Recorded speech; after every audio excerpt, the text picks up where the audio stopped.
अगर आपकी एज 25, 30 या फिर 40 साल है तो एक सवाल है, आपकी टोटल नेटवर्थ कितनी है? और उससे भी इम्पोर्टेंट, क्या आप अपनी एज के एवरेज इंडियन से आगे हो या फिर पीछे? आज की वीडियो में हम देखेंगे कि इंडिया में हर एज ग्रुप की जो एवरेज नेटवर्थ है वो कितनी है। 25 साल के लोग, 30 साल के लोग, 40 साल के लोग और रिटायरमेंट के पास पहुंचने वाले लोगों की भी। और इस वीडियो के एंड तक आप एग्जैक्टली जान जाओगे कि आप किस पोजीशन पे खड़े हो। लेकिन एक चीज मैं आपको पहले ही बता दूं कि कुछ नंबर्स को देखकर आप बिल्कुल शॉक हो सकते हो। मान लो दो दोस्त हैं, रोहित और मोहित। दोनों की सैलरी 50,000 रुपए। रोहित हर महीने 10,000 रुपए इन्वेस्ट करता है और मोहित अपनी पूरी सैलरी उड़ा देता है। 10 साल के बाद दोनों की जो इनकम है वो लगभग सेम है, लेकिन रोहित की जो नेटवर्थ है वो 15 से 20 लाख है और मोहित की नेटवर्थ 0।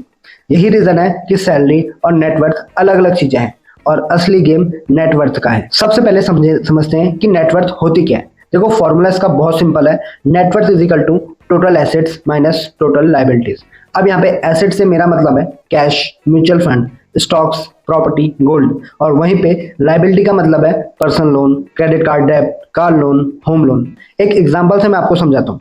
अगर आपके पास जो टोटल एसेट्स हैं वो है 20 लाख रुपए और आपके पास जो टोटल लोन है वो है 5 लाख रुपए तक की, तो जो आपकी टोटल नेटवर्थ हुई वो हुई 15 लाख रुपए। सिंपल।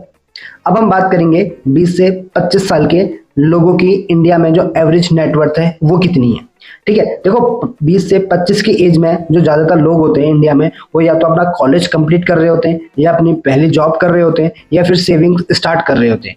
और एवरेज जो नेटवर्थ है इंडिया में इस एज ग्रुप में वो है 50,000 से 3 लाख के बीच में। अगर आपके पास इमरजेंसी फंड है, कोई बड़ा डेप्ट नहीं है, एसआईपी आपने स्टार्ट कर दिया है, तो आप ऑलरेडी एक एवरेज से बेटर पोजीशन में हो।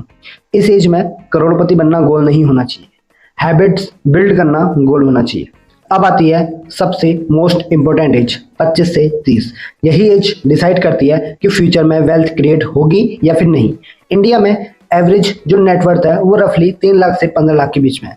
लेकिन प्रॉब्लम यह है कि बहुत सारे लोग सैलरी बढ़ाने के साथ साथ अपनी लाइफ स्टाइल भी बढ़ा देते हैं। फिर वो चाहे नया फ़ोन लेना हो, नई बाइक लेना हो, हर वीकेंड आउटिंग जाना हो, और रिजल्ट में हमें क्या मिलता है? इनकम बढ़ती तो है लेकिन नेटवर्थ नहीं।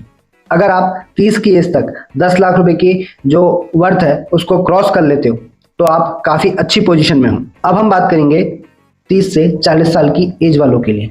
ये जो होती है ये होती है वेल्थ क्रिएशन का गोल्डन पीरियड। इस एज में जनरली जो सैलरीज होती हैं वो हाईएस्ट ग्रोथ फेज में होती है।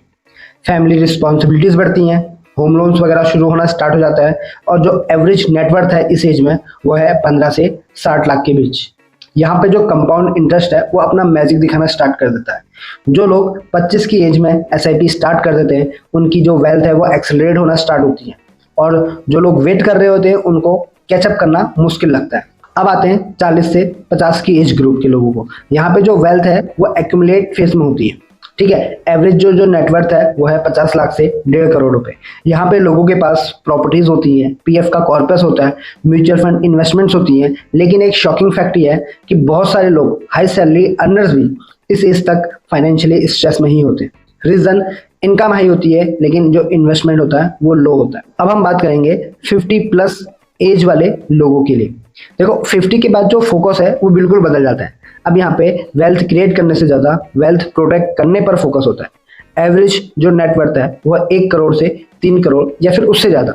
लेकिन रिटायरमेंट तभी कंफर्टेबल लगता है जब आपके पास डेट 0 हो, इमरजेंसी फंड आपके पास हो, इन्वेस्टमेंट स्टेबल हो। अब सबसे इंपॉर्टेंट बात यह है कि खुद को दूसरों से कंपेयर मत करना, क्योंकि नेटवर्थ सिर्फ एज से डिसाइड नहीं होती। ये डिपेंड करती है फैमिली बैकग्राउंड के ऊपर, करियर के ऊपर, सिटीज के ऊपर, रिस्पॉन्सिबिलिटीज के ऊपर और फाइनेंशियल हैबिट्स के ऊपर।